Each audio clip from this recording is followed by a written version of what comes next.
हमारे चैनल को सब्सक्राइब करें और बेल आइकन दबाएं।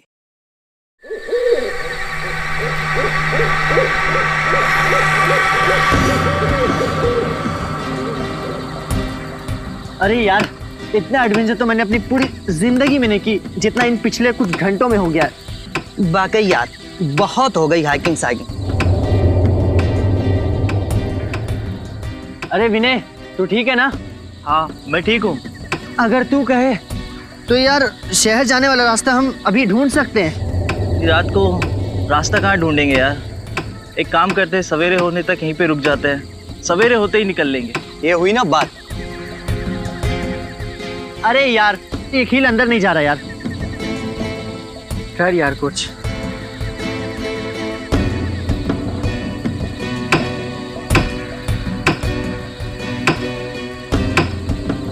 मुझे लगता है नीचे पत्थर दबा हुआ है, पहले उससे निकाल लेते।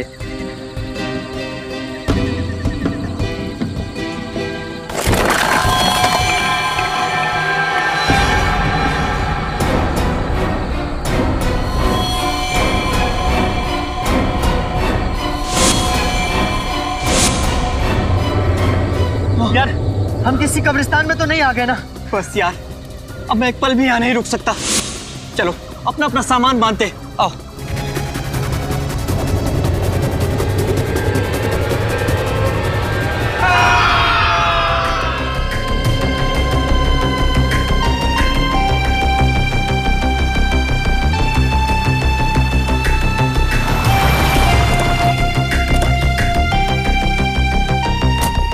आइए आइए, चलिए।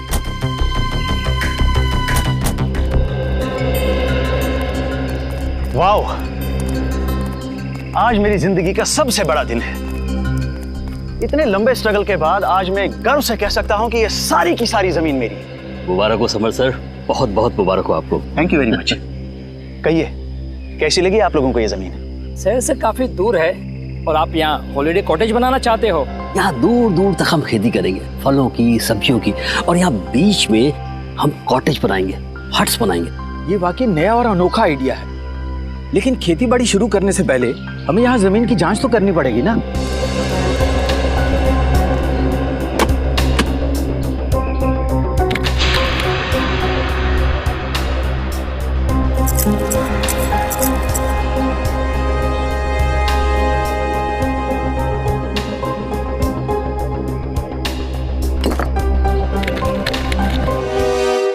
तो जसवीर, तुमने अपने 3 दोस्तों को कल शाम को यहाँ पे छोड़ा था और उसके बाद से उनका पता नहीं चल रहा है। हाँ सर, उन्होंने कहा था कि सुबह 6 बजे तक वो आ जाएंगे सर। मुझे काफ़ी फिक्र हो रही है सर। वो लोग जब बहुत ज़्यादा लेट हो गए तो मैंने प्रिंसिपल साहब को इन्फॉर्म किया सर। सर, मैंने सुना है ये बहुत ही खतरनाक इलाका है। यहाँ लोग अक्सर गुम हो जाते हैं और लूटपाट भी बहुत होती है। सर, मैडम बिल्कुल सही कह रही है, इसलिए मैं ये 2 गाइड्स मार्को और दीपिका को आपके साथ भेज रहा हूँ ताकि वो उन्हें ढूंढने में ये आपकी मदद करें। मार्को और दीपिका, आप लोग तो इस इलाके से अच्छी तरीके से परिचित होंगे ना? जी हाँ, हम दोनों इस इलाके को बहुत अच्छी तरह से जानते हैं। That's great. चलिए फिर देखते हैं।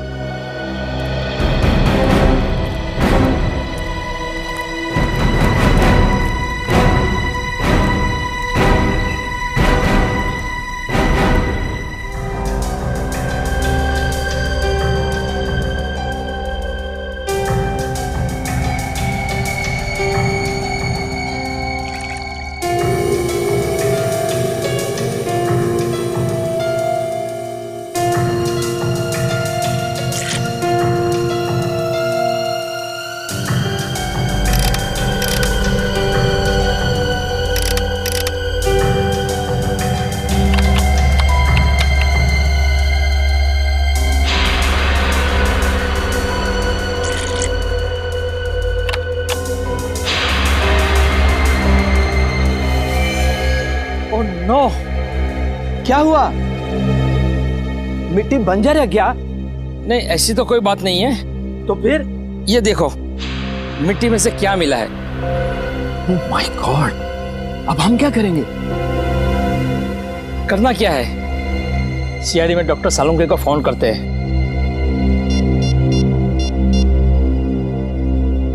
Hello, doctor Salunke?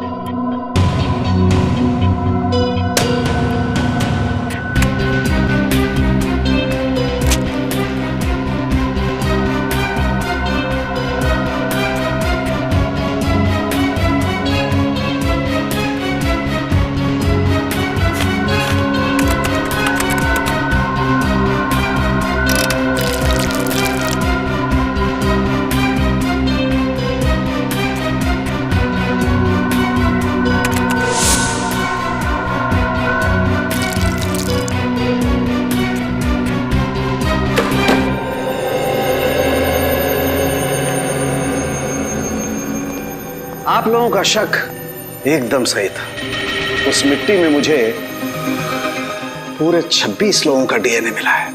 आपका मतलब 26 लोगों को गाड़ा गया था वहां पे? वो जगह पे कोई कब्रिस्तान तो नहीं था? वही तो, इसीलिए तो ये मामला और भी ज्यादा गंभीर हो जाता है। कौन थे ये लोग?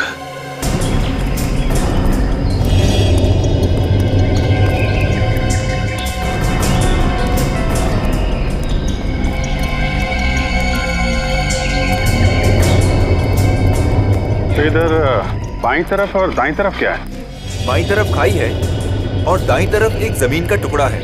अगर किसी को हैकिंग करनी होती है तो वो सीधा इसी रास्ते से ऊपर जाता है। इधर? Yes sir. सर, कहीं वो लोग इस खाई में तो नहीं गिर गए होंगे? पहले चलो देखते तो हैं, आ जाओ।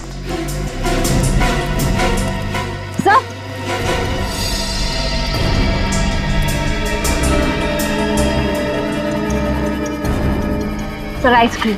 हाँ सर, वो लोग आइस बॉक्स में आइसक्रीम और जूस भी लेकर आए थे सर। मतलब यहीं कहीं खाना वाना खाया है लोगों ने। ठीक है, ये आइसक्रीम का कप, प्लेट, मतलब यहाँ पे बैठ के उन लोगों ने खाना खाया है। यहीं कहीं आसपास टेंट वेंट लगा के आराम भी किया होगा। यहाँ आसपास कोई ऐसी जगह है जहाँ पे टेंट लगाया जा सके? यस सर, उस तरफ। चलो देखते हैं। अच्छा किया जो आप लोगों ने डॉक्टर सालुंके को तुरंत फोन कर लिया, वरना किसी को पता भी नहीं चलता कि यहाँ पर 26 लोगों की लाशें दबी हुई हैं। सर, ये लाशें किसकी हो सकती और यहाँ पे कैसे है? ये तो इस जमीन का मालिक समर्थ ही हमको बता सकता है।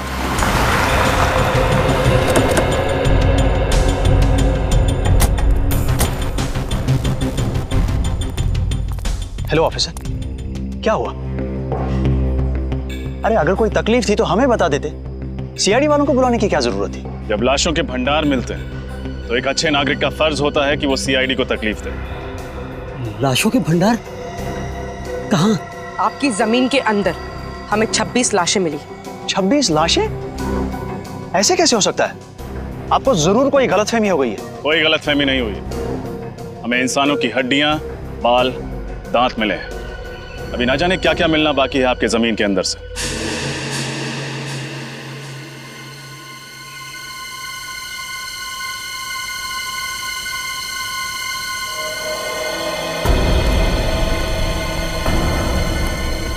भैया यहाँ लेके आओ।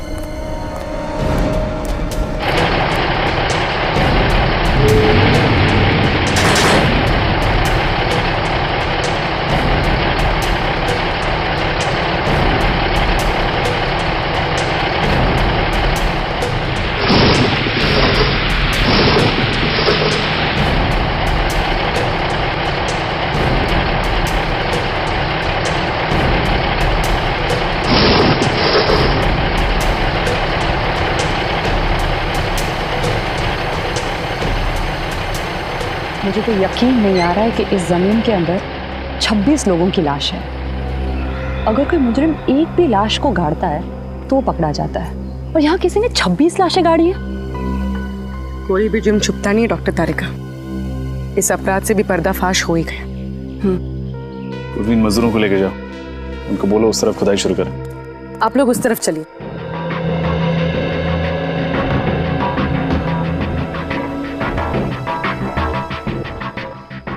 सर। हाँ बोलो। एक चीज, गलती से भी रिश्वत देने का ख्याल अपने दिमाग में मत लाना। सीआईडी के सामने तुम्हारी दाल गलने वाली नहीं है। वो बात नहीं सर, आप हमें गलत समझ रहे हैं। दरअसल क्या बात है? मैं इस जमीन का मालिक नहीं हूँ सर। तुम मालिक नहीं हो तो कौन है? पता नहीं सर। पता नहीं मतलब? मैं आपको बताता हूँ सर। दरअसल हम सुनसान और अनजान जमीन पर कब्जा कर लेते हैं, उसके बाद उस जमीन को दूसरों को बेच देते हैं या फिर वहाँ पर मकान या दुकान बना देते हैं। What? हाँ सर, हमें नहीं मालूम था सर इस ज़मीन पे कब्जा करने के बाद हमें मुनाफा के बदले जेल की सलाखें मिलेंगी सर। सर हमें बचा लीजिए सर। मुजरिम अक्सर पकड़े जाने के बाद लेखक बन जाते, दिलचस्प कहानियां सुनाने लगते हैं। तुम्हारी भी अच्छी है। नहीं सर, ये कहानी नहीं है, ये सच्चाई है सर। आप ये जमीन के पेपर देख लीजिए सर। आप किसी भी अच्छे वकील को दिखा लीजिए, वो यही कहेगा कि ये नकली पेपर से। जब तुम्हारी कहानी सच्ची भी है, तुम्हें जेल तो जाना ही पड़ेगा।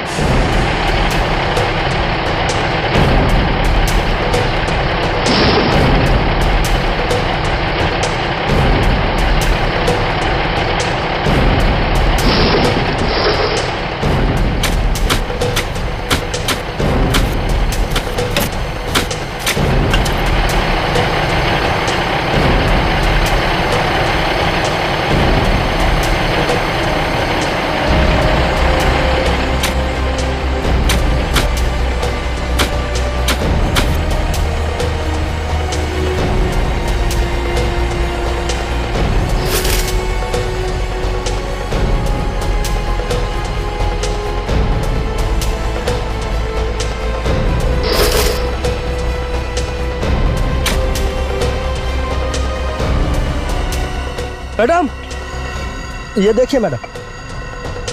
कंकाल। सर,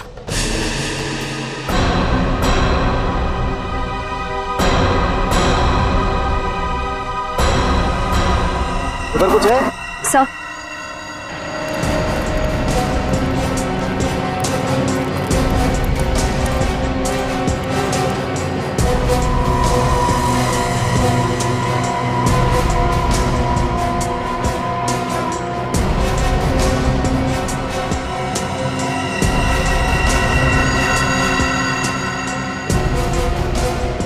ये देखो, एक और बैग। सर शायद ये लोग यात्री होंगे, लगता है इनके सामान में कोई आईडी वगैरह हो। बिल्कुल, चेक करते हैं।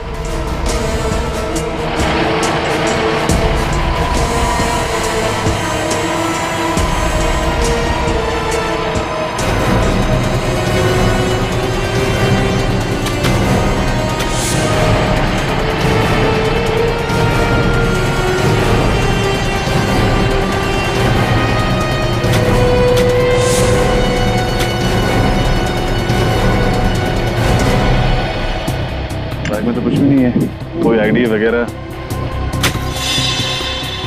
सर, ये देखिए।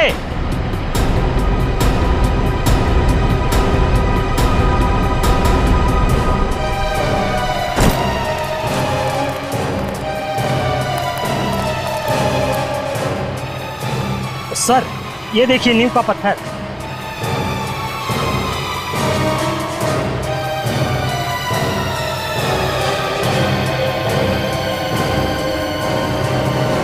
कहीं ऐसा तो नहीं कि यहाँ पर कभी कोई बिल्डिंग हुआ करती थी जिसे गिरा कर इस जगह पर कब्रिस्तान बना दिया गया? हो सकता है।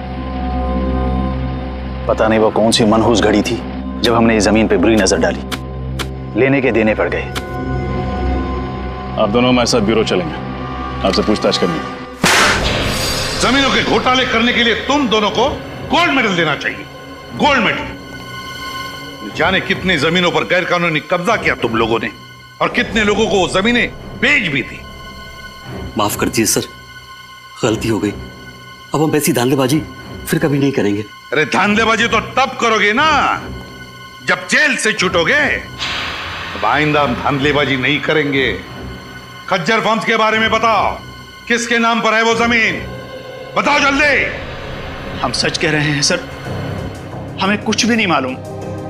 हम तो ऐसे ही जमीनों पे कब्जा कर लेते हैं जो लावारिस होती है। फिर भी कब्जा करने के पहले तुमने रजिस्ट्री ऑफिस से पता किया ही होगा ना कि ये जमीन किसके नाम पे? किया था, और रजिस्ट्री ऑफिस में कुछ महीने पहले आग लग गई थी, जिसकी वजह से इस जमीन के सारे डॉक्यूमेंट्स जल गए थे। हाँ सर, और जब हमें पता चला कि इस जमीन के आगे पीछे और कोई नहीं है, यहां तक कि इसके पेपर्स भी नहीं है, तो हमने तुरंत इसके ऊपर हक जमा लिया। सर, ये रही रजिस्ट्रेशन ऑफिस में लगी हुई आग की रिपोर्ट। आग लगी थी 6 जून 2003 और आग की वजह पेट्रोल। मतलब सर वो आग जानबूझकर लगाई गई थी जमीन का इतिहास मिटाने के लिए? हाँ पूर्वी, जानबूझकर लगाई गई थी, क्योंकि खूनी जानता था कि एक न एक दिन वो सारे कंकाल जमीन के नीचे से ऊपर आएंगे।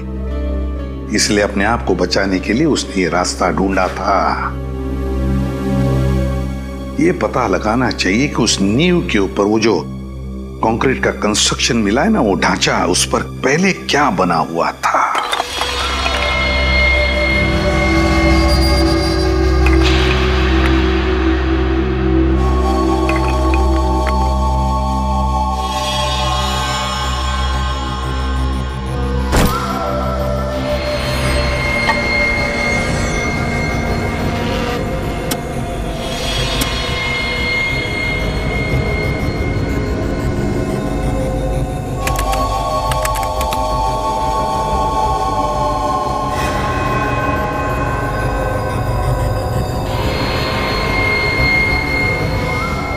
माय गॉड, क्या हुआ सर?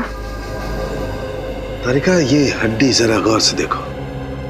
ऐसा लगता है जैसे इस हड्डी को किसी ने आरी से या 100 चेन से काटने की कोशिश की है। सर, मुझे तो ये खूनी बहुत बड़ा सरफिरा लगता है। कुछ लोगों के स्कल पे तो मुझे दांतों के निशान दिखे। ये देखिए, जैसे कि वो उनका सर ही चबाना चाहता हो। My God. सर, कहीं ये किसी जंगली जानवर का काम तो नहीं है? नहीं रोहन, ये किसी जंगली जानवर का काम नहीं हो सकता है, क्योंकि जानवर किसी को खाने के बाद उसे जमीन में गाड़ने की मेहनत नहीं करता। ये काम किसी इंसान का ही है। सर, अब बस ये पता चल जाए कि इन सब की मौत कब हुई थी, तब जाके हम उस खूनी तक पहुंच सकते हैं। चल जाएगा तारिका, ये भी पता चल जाएगा उस माइक्रोस्कोपिक रेडियोग्राफी के जरिए। Microscopic radiography? सॉरी सर, पर क्या है ये? कभी सुना नहीं इसके बारे में। रोहन, ये एक ऐसा प्रोसेस है जिसके जरिए हम ये पता लगा सकते हैं कि इंसान की मौत कब हुई है। और ये देखो, जिस इंसान की ये हड्डी है उसकी मौत 7 से 10 साल पहले हुई है, यानी 2003 से 2006 के बीच में इस इंसान की मौत हुई है।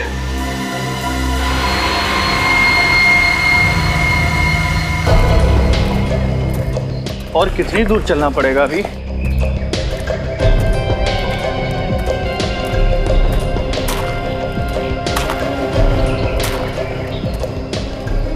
क्या बच रहा है? सर, मैंने किसी के चलने की आवाज सुनी।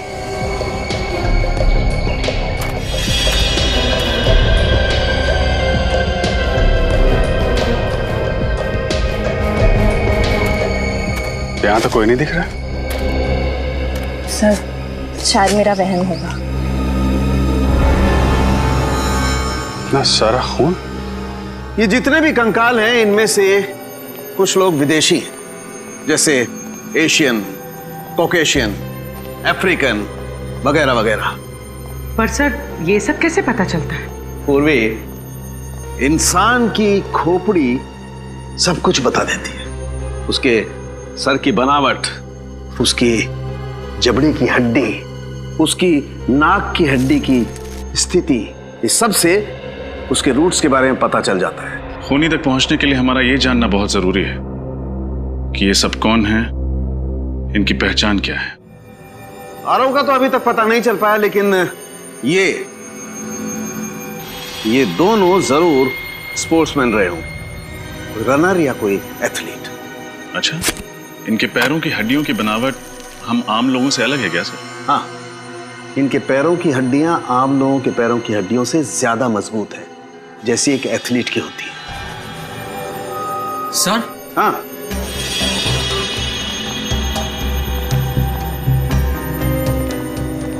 क्या हुआ? सर, इस लड़की के सामान में से ये मुझे कुछ बीज मिले हैं।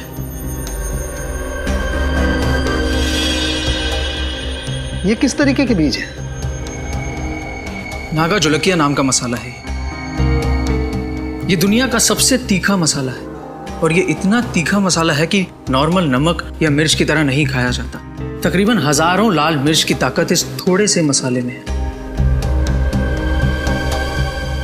नागा जोलकिया, कोई ये मसाला इस तरीके से अपने सामान में लेकर क्यों घूमेगा? कहीं ये लड़की कोई रिसर्च वगैरह तो नहीं कर रही थी? खून का सैंपल ले लो श्रेया, बच्चों के माँ बाप के डीएनए के साथ मैच करके देख लेंगे।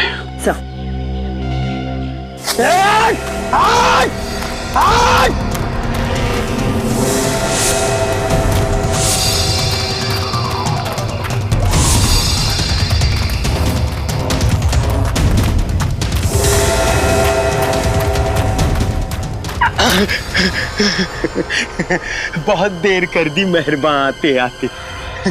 चलो अब अच्छे बच्चों की तरह अपना सारा सामान मेरे हवाले कर दो। नहीं तो क्या करेगा? हाँ? तो तुम्हारे छोटे छोटे टुकड़े करके कौन सी खाई में फेंकेंगे पता भी नहीं चलेगा किसी को। नहीं नहीं प्लीज आप ऐसा मत करिए। ये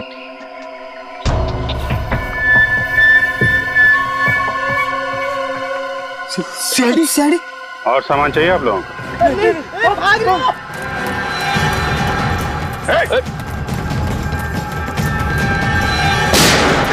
भागोगे तो गोली लग जाएगी, भागो मत। कहाँ भाग रहे थे? हमें माफ कर दो साहब, हम दोनों तो छोटे मोटे लुटेरे हैं साहब। मासूम लोगों को लूटते हो, बाद में उनको मार के फेंक देते हो। नहीं साहब, हम लुटेरे हैं, खूनी नहीं है साहब। हम लोगों ने किसी को नहीं मारा साहब।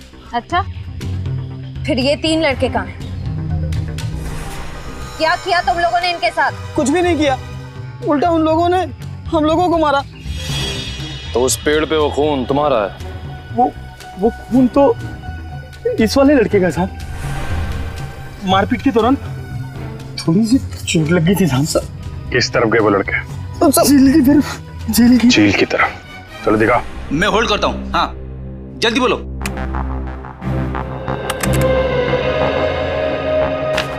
जी हाँ, मैं 2003 की बात कर रही हूँ, आज से 10 साल पहले की। मसाले का नाम है नागा झोलकिया और जितने भी ऐसे खेत हैं जहाँ नागा झोलकिया नाम का मसाला उगता है वहाँ उस लड़की की फोटो भेज दीजिए। और हाँ, एग्रीकल्चर इंस्टीट्यूट्स में भी।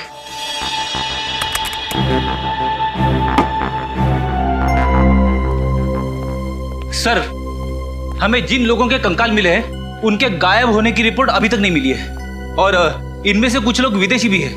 पता नहीं उनके घर वालों ने उनके गायब होने की रिपोर्ट कहां पे लिखवाई है। हो सकता है ना फ्रेडी कि उनके घर वालों को पता ही नहीं था कि जब ये हादसा हुआ तब ये लोग इंडिया में ही थे। लेकिन एक खज्जर फार्म से ही पता चलेगा कि ये सारा चक्कर क्या है। सर, एक बात बड़ी अजीब है, खज्जर फार्म के आसपास दूर दूर तक कोई भी जंगली जानवर नहीं है, तो लोगों को मार कौन सकता है उनके मांस के लिए? सर, कहीं कोई आत्मा नरबक्षी तो नहीं है? वो चाहे कोई भी हो, फिर चाहे फ्रेडी, वो तुम्हारी आत्मा ही क्यों ना हो, अब नहीं बचेगा ये हमारे हाथों से। ये रही झील।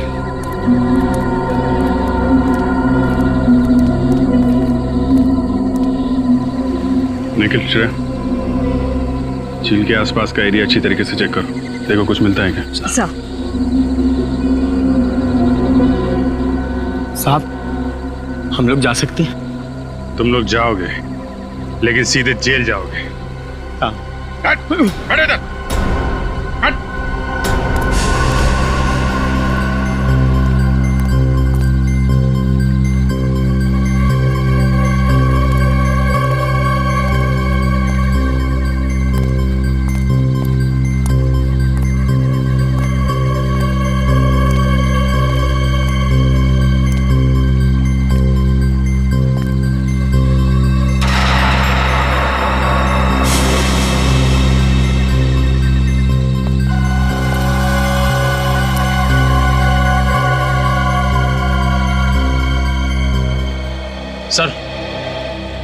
सर ये टॉल मिला है सर, इस पे खून लगा हुआ है। जरूर ये किसी घायल लड़के का ही होगा। काफी गहरी चोट लगी है उसे। इतनी जख्मी हालत में रात कहीं ना कहीं टेंट में गुजारी होगी। वो क्या बता रही थी आप, वो टेंट वाली जगह कितनी दूर है यहाँ से? बस यही पास में है। चलिए दिखाइए जरा। चल चल। यही वो जगह है। सर ये टेंट तो मेरे दोस्तों की है सर। ये एक मिनट, ये रुकिए आप लोग।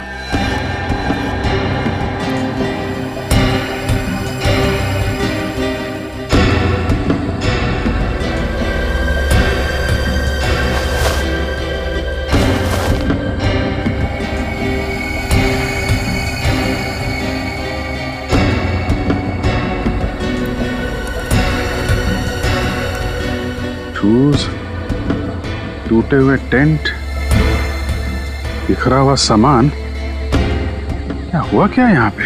सर उन्हें कुछ हो तो नहीं गया होगा सर? सर हो सकता है ये किसी जंगली जानवर ने हमला किया। पर सर इस इलाके में तो कोई जंगली जानवर है ही नहीं। जानवर नहीं है तो फिर ये सब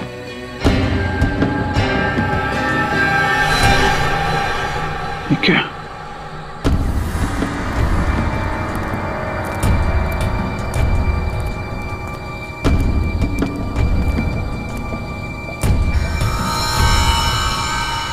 बहुत सारा खून है।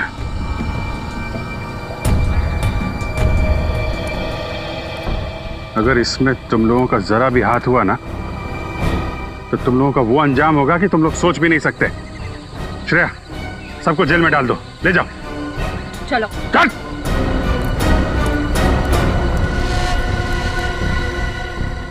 यहां से आगे घसीटने के निशान भी दिख रहे हैं। देखते हैं ये निशान कहां लेके जाते हैं।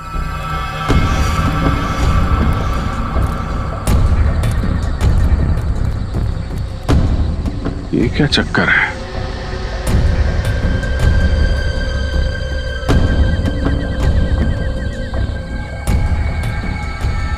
एक मिनट आप लोग यहीं पे रुकिए। सर मिट्टी काफी ढीली लग रही है, ऐसा लग रहा है हाल फिलहाल में खुदाई हुई है। मामला गड़बड़ लग रहा है।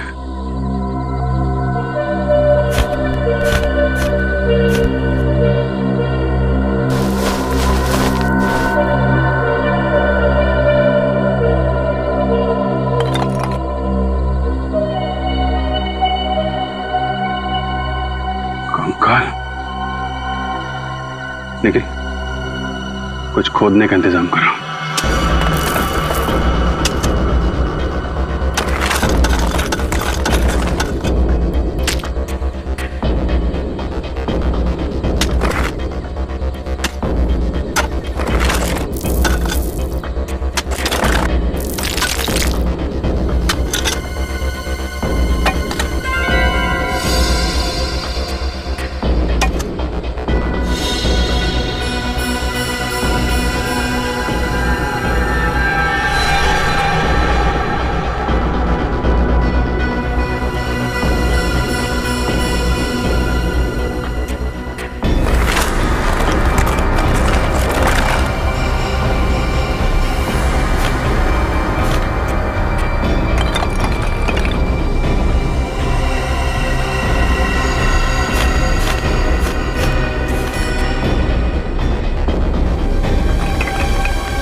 ये क्या चक्कर है? एक दो तीन चार। ये जसवीर तो कह रहा था कि उसके 3 दोस्त गायब हैं। चौथा कहाँ से आ गया? हाँ सर, हमें 3 की तलाश थी और यहाँ चौथा भी आ गया। जसवीर, तुम्हारे तीनों दोस्तों के साथ में कोई और आदमी भी था क्या? नहीं सर। सर, ये कंकाल क्या मेरे दोस्तों के हैं सर? बहुत जल्द पता चल जाएगा।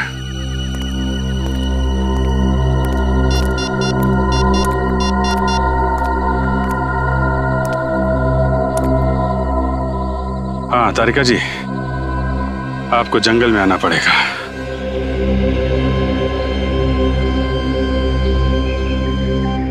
अभिजीत, इन सभी की मौत को ज्यादा दिन नहीं हुए, लेकिन ये वाला कंकाल बाकी 3 कंकालों से कुछ अलग कहानी बता रहा है। ये बात तो है डॉक्टर तारिका, ये कंकाल इन तीनों कंकाल से अलग तो है। इन सब की जो खोपड़ियों का साइज है वो लगभग आम इंसान जैसा है, लेकिन इसकी खोपड़ी का साइज इतना बड़ा, ये आम इंसान की तरह नहीं लग रहा है। डॉक्टर तारिका, इनकी मौत कैसे हुई होगी? श्रेया,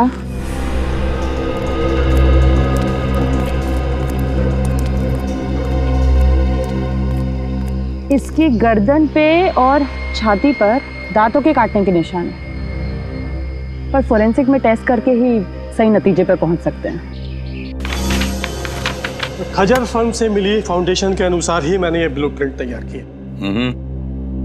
काफी बड़ी जगह है ना? जी सर, इसको देखकर नहीं लगता है कि ये किसी का घर या ऑफिस होगा। 2-2 स्विमिंग पूल की जगह छोड़ी गई है सर। 2-2 स्विमिंग पूल तो किसी होटल या रिसोर्ट में ही हो सकते ना? बिल्कुल सही कहा आपने। इसे देखकर लगता है ये जरूर कोई होटल या रिसोर्ट होगा, क्योंकि कॉरिडोर की जगह भी छोड़ी गई है यहाँ। और ये यहाँ पर हमें सबसे ज्यादा लाशें मिली इस एरिया में। यहाँ क्या हो सकता है? मुझे लगता है सर ये होटल या रिसोर्ट का गार्डन हो। कोई होटल या रिसोर्ट, कोई होटल या रिसोर्ट जहां पर लोग रहने जाते थे पर जिंदा वापस नहीं लौटते थे। डॉक्टर तारिका, एक बात समझ में नहीं आ रही। आप कह रही हैं कि इनको मरे हुए ज्यादा दिन नहीं हुए, तो फिर इनके शरीर से खाल और मांस कहाँ गया? इन गड्ढों में हमें खाल का एक छोटा सा टुकड़ा भी नहीं मिला है। नहीं अभिजीत, एक टुकड़ा है यहाँ पे।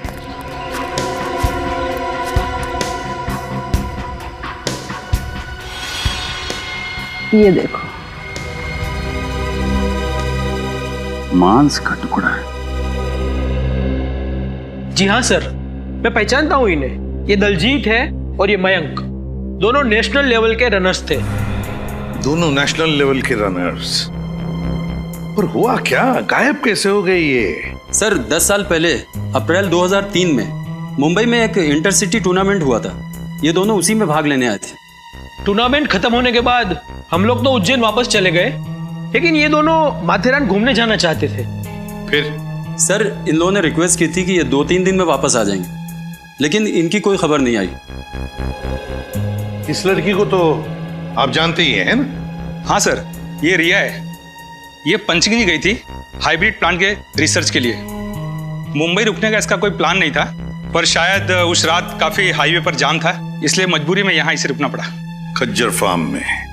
जी।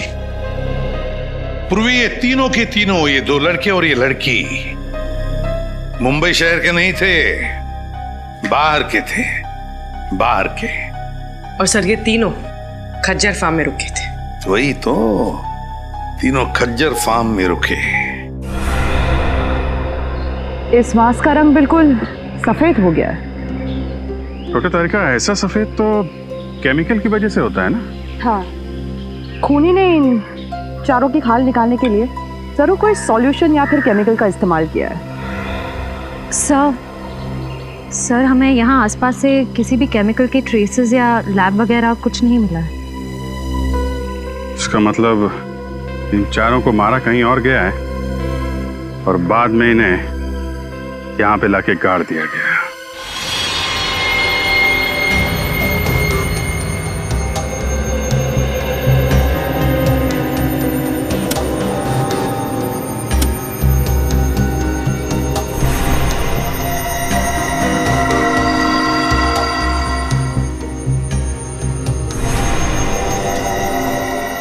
अब तक तो आप लोग इंसानों की लाश, इंसानों के कंकाल लाया करते थे, लेकिन इस बार आपने सारी हदें पार कर दी।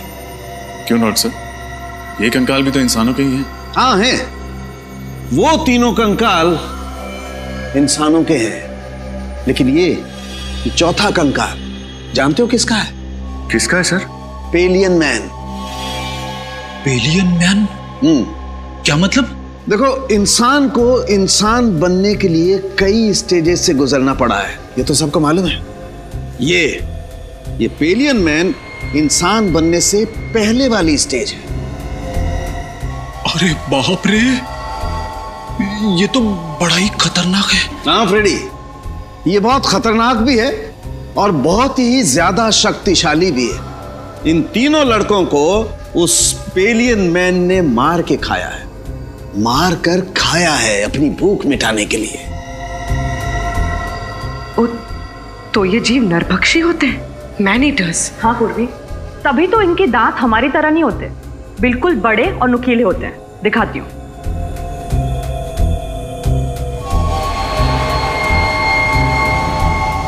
ये देखो, और इस तरह से घुसते हैं।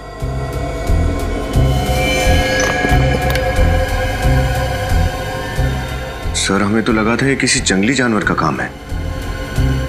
ऐसा भी कोई जीव हो सकता है, ये तो हमने सोचा ही नहीं था। लेकिन विनीत, अगर इन 3 लड़कों को इस जीव ने मारा है, तो फिर इस जीव को किसने मारा? क्योंकि इसकी खाल भी बिल्कुल उसी तरह निकाली गई जिस तरह इन 3 लड़कों की निकाली गई थी। मुझे लगता है इस पेलियन मैन को कोई और कंट्रोल करता है। आप शायद सही कह रहे हैं सोलंकी साहब, क्योंकि अगर इसे कोई और कंट्रोल नहीं कर रहा होता तो ये अब तक शहर में घुसकर तबाही मचा चुका होता।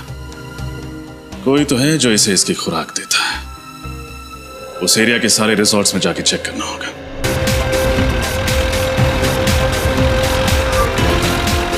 सर, ये रिसोर्ट और कितनी दूर है?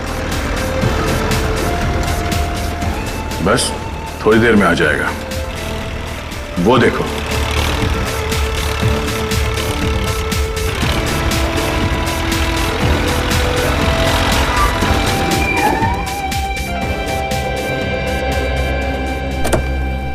इस इलाके में ये वो दो रिसोर्ट हैं जिनके नक्शे ठीक उस रिसोर्ट की तरह है जो 2003 में नष्ट किए गए थे।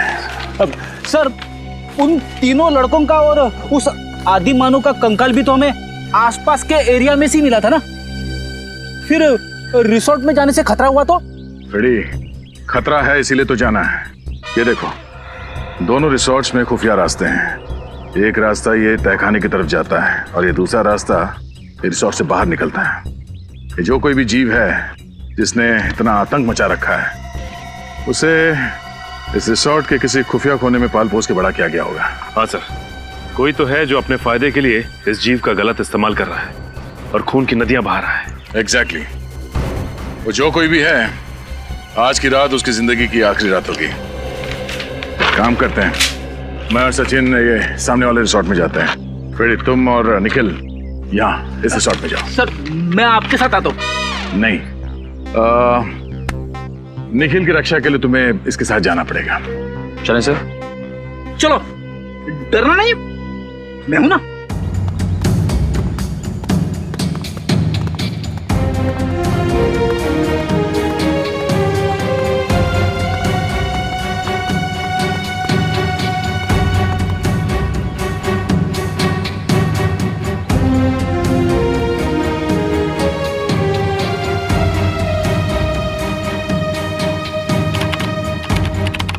कमाल है, हमें तो लगा था उन 3 लड़कों के हादसों के बाद हमारा बिजनेस कुछ दिनों के लिए ठप हो जाएगा।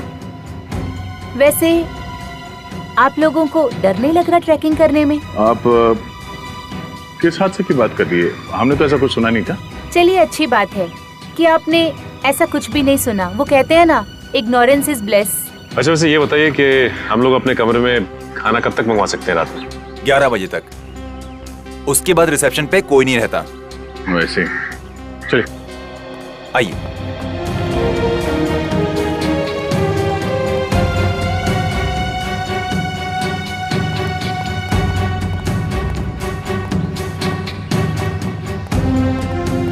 मुझे इनके तौर तरीके यहाँ कुछ ठीक नहीं लग रहे। तू फिक्र मत कर निखिल, दया सर ने भेजा है मुझे तेरी रक्षा करने के लिए। मैं तेरी मूंछ का एक बाल भी बाका नहीं होने दूंगा। लेकिन सर मेरी तो मूंछ ही नहीं है। तू उगानी चाहिए थी ना। अब ये भी मुझे समझाना पड़ेगा तुझे। अरे 11:30 चलो।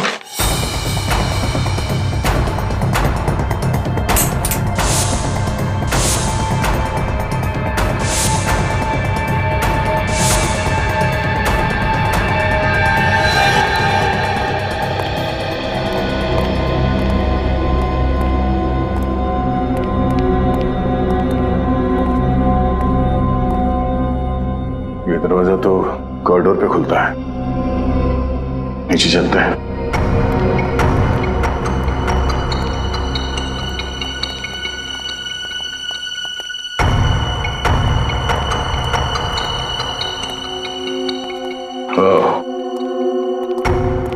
लगता है ये खुफिया रास्ता है। हाँ सर, तहखाने में तो कुछ मिला नहीं था।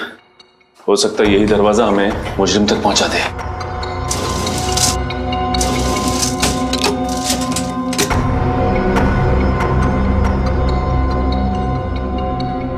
ये तो दरवाजे पे बुरी तरह से जंग लगी हुई है। ऐसा लगता है दरवाजा काफी साल से खुला ही नहीं है, किसी ने हाथ तक नहीं लगाया इसे। ये दरवाजा। आप लोग यहाँ क्या कर रहे हैं? हाँ वो पानी चाहिए था तो ढूंढते ढूंढते यहाँ आ गए। यहाँ पे? यहाँ पे नहीं, हम लोग रिसेप्शन की तरफ जा रहे थे, लेकिन रास्ता भूल गए। वैसे ये रास्ता कहाँ जाता है? कहीं नहीं, ये दरवाजा हमेशा बंद रहता है। इस रिसोर्ट में और भी कई दरवाजे हैं जो हमेशा बंद रहते हैं। ये रिसोर्ट तो भूल भुलैया है। आप लोग अपने कमरे में चलिए, मैं पानी लेके आता हूँ। सर अगर इस रिसोर्ट में कुछ नहीं है तो फिर जरूर अगले रिसोर्ट में कुछ होगा। इस फ्रेडी को फोन करके देखते हैं।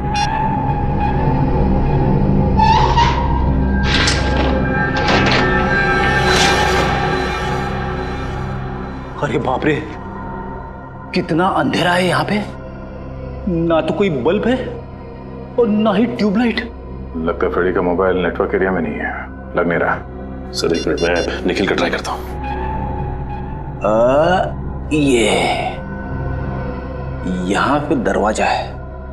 नहीं लग रहा सर। एक काम करते हैं, वहीं चल के देखते हैं।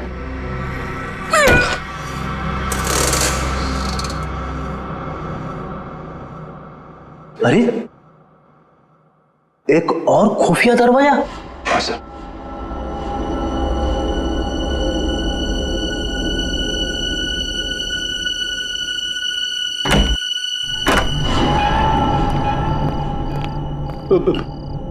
मैंने सुना है अक्सर ऐसी बंद अंधेरी जगह पे आत्माएं होती है।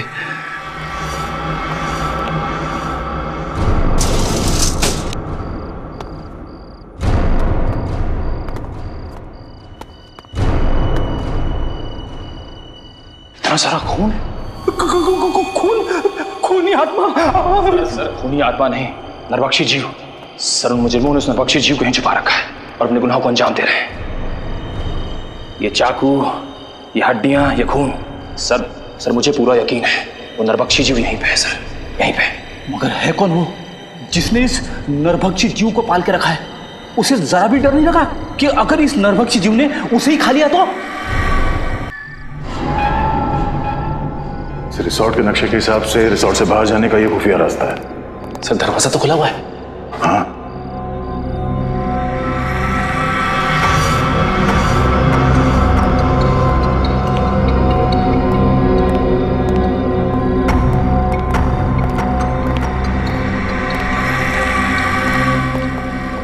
दो पलंग? हाँ, दोनों पलंग पे चेन है उस नरभक्षी जीव को बांधने के लिए। एक जीव दो पलंग, अब ये नया क्या चक्कर है? ये कैसी आवाज है? किसी जानवर की आवाज लग रही है। सर दो पलंग, कहीं ऐसा तो नहीं यहाँ पे दो नरभक्षी जीव है? निखिल यहाँ से खिसक लेते हैं, आगे का इन्वेस्टिगेशन दया सर के साथ ही करेंगे। सर कुछ नहीं होगा आपको, मैं हूं ना। कौन है?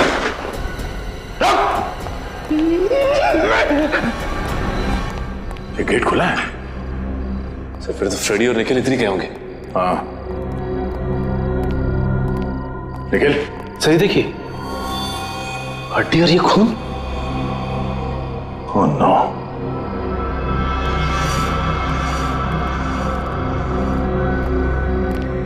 ये क्या? इसका मतलब है दो नरभक्षी जीव। लेकिन सर एक की तो मौत हो गई थी। सचिन, निखिल और फ्रेडी की जान को भी खतरा है, जल्दी।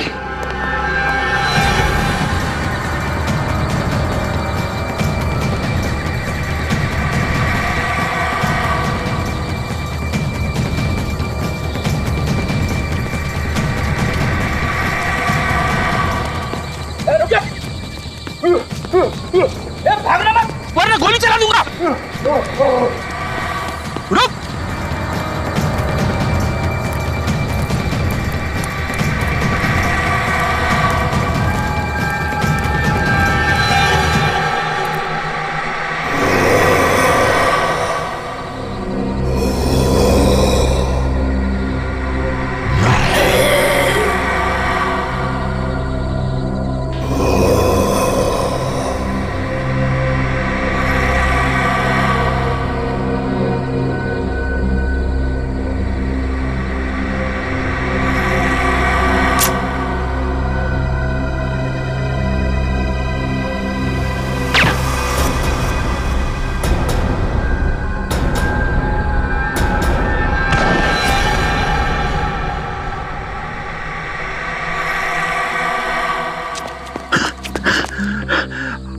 अरे वाह सर, आपने इसे मार दिया? नहीं फ्रेडी, सिर्फ डांट से बेहोश किया इसे।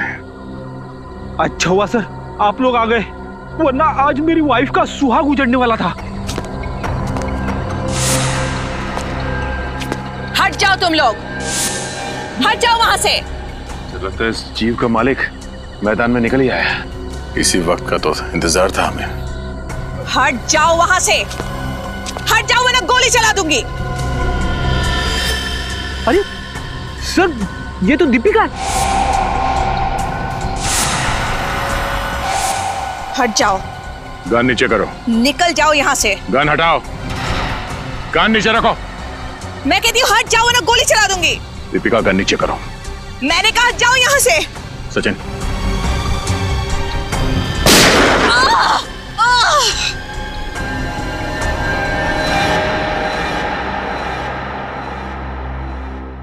मेरे पिताजी एक एंथ्रोपोलॉजिस्ट थे, मानव वैज्ञानी। बहुत साल पहले वो मंटोनियो नाम के एक छोटे से टापू में गए थे, जहां से वो दो ऐसे जीव लेके आए जो ना तो इंसान थे और ना ही जानवर। उन्हें देखकर ऐसा लगता था जैसे वो इंसानों से एक स्टेज पीछे हैं। एक मिनट, तुम्हारे पिताजी उन लोगों को यहाँ इंडिया में कैसे लेके आए? ये तो गैर कानूनी है ना? जी, स्मगल करके, गैर कानूनी तरीके से। तो जैसे जैसे वक्त बीतता गया उनके साथ मेरा लगाव बहुत बढ़ गया। पर मेरा यकीन मानिए सर, मैं बिल्कुल नहीं जानती थी कि जैसे जैसे वो बड़े होते जाएंगे वो नरभक्षी बन जाएंगे, मैन ईटर्स। और इसीलिए तुमने उनकी इंसानी मांस खाने की भूख को मिटाने के लिए रिसोर्ट में जितने भी लोग आते थे उनका शिकार करना शुरू कर दिया। तो मैं और क्या करती? मुझे डर था कि कहीं एक दिन उन्हें अपना खुराक ना मिले तो शायद वो मुझे ही अपना शिकार बना लेंगे।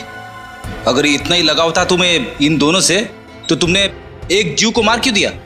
क्योंकि वो मेरे कैद से भाग गया था और उसने उन तीनों लड़कों को मार दिया। और जब इस तरह के जीव अपने मालिक का आदर और सम्मान नहीं करते हैं तो उन्हें मार ही देना चाहिए। सर, क्या मैं एक आखिरी बार उससे मिल सकती हूँ? प्लीज। वो कहाँ है? कैसा है वो? उसे हमने एंथ्रोपोलॉजी डिपार्टमेंट भेज दिया है, वो लोग तय करेंगे उसके साथ क्या करना है। लेकिन तुमने बहुत बड़ा गुनाह किया है। न जाने कितने मासूम लोगों की जान गई है तुम्हारी वजह से। तुम्हारे साथ क्या करना है ये अदालत तय करेगी, असाइलम या jail. For more updates, subscribe to our channel, click the show links and enjoy watching the videos.